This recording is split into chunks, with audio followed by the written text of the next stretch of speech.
Shopify's CEO has allegedly unveiled a new hiring strategy that requires employees to demonstrate how their jobs cannot first be performed by AI. Dr. Karen Sutherland from the University of the Sunshine Coast joins us to unpack more. Dr. Karen, great to have you on the show. Shopify's CEO has made it clear humans must justify their very existence. Tell us more about this story. That's right. The CEO came out just a few days ago to say that there's a big freeze on new hires, and the only way new people will be able to be hired into the company is if you can prove that AI can't do their role, which is a bold move, really. It's great to integrate AI, but yeah, it's definitely sent out a warning shot, I think, to staff at the company.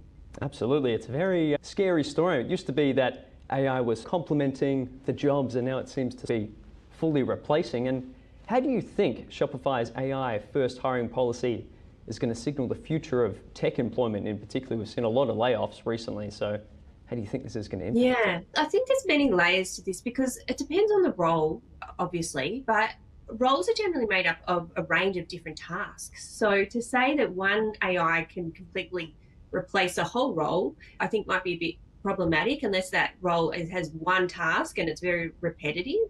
The other thing is AI still needs to be overseen by a human. So if they're saying, no, you can't hire, someone else is still going to have to oversee that AI doing that human's task.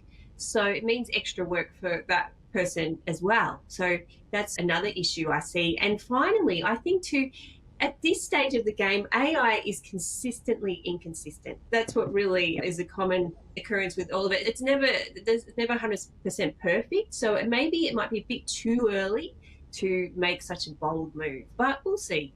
Yes, we'll see how it evolves. And just on that, how are performance reviews in particular changing with AI integration now as a sort of fundamental expectation in jobs? Yeah, at this company, that's part of the staff's performance review. They must show how they're integrating AI. I don't know much about their integration strategy or their training and things like that, but you would hope that staff are getting the right support and they're being trained to do that integration rather than just forcing it upon them to do the best that they can. But it's clearly a clear culture shift in the organisation saying that you must now use AI to support your role and help to increase your productivity. They recently got rid of 12,000 meetings from the company. Oh, that sounds like a dream. But it freed up 95,000 hours that were taken up by meetings. So there's a real focus on this company on the efficient use of time.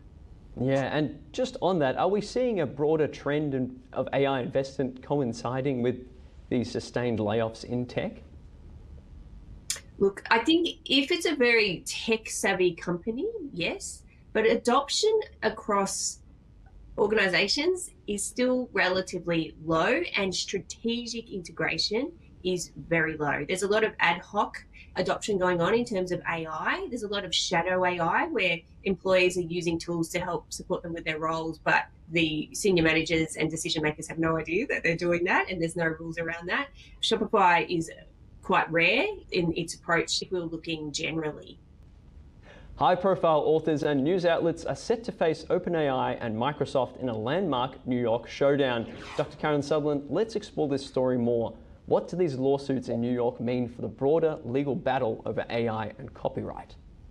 This issue of copyright, it seems to be never ending. And it's because the authors in this case, and also the New York Times, so they've consolidated all of these lawsuits into one big one to go against OpenAI and Microsoft's use of their materials, their copyrighted works, to train their models.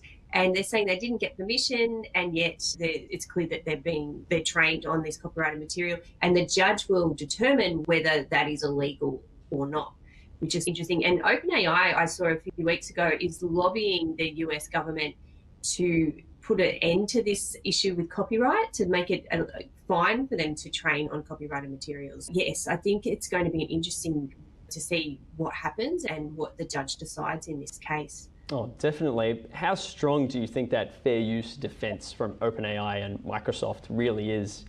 Now we've got AI image generation, so we're moving beyond just text and visuals. Is this whole thing just getting more complicated? Do we have any way they can justify this defense they keep using?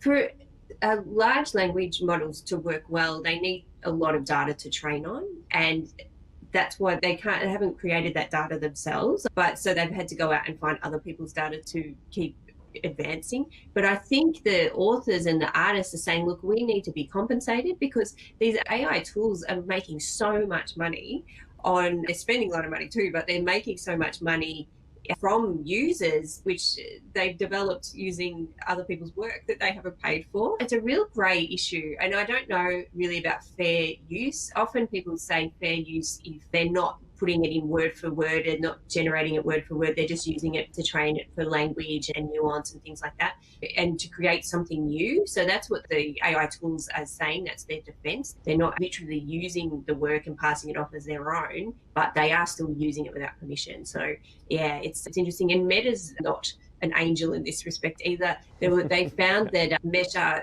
there's these shadow libraries on the internet that have PDF versions of books that I'm not going to say the names of them, but you can just download books for free. And being an author, I don't want to say, but you can download books for free. And so apparently Meta has been met with allegations that they used this shadow library. It was a 7.5 million books to train their AI on without permission, of course. These AI tools are just getting as much data as they can from wherever they can, but it'll be interesting to see if they have to face any consequences. Absolutely. One to keep our eye on as this no doubt evolves. Dr. Karen Sutherland, saying thank you so much for your time. Really appreciate it as always. Thank you.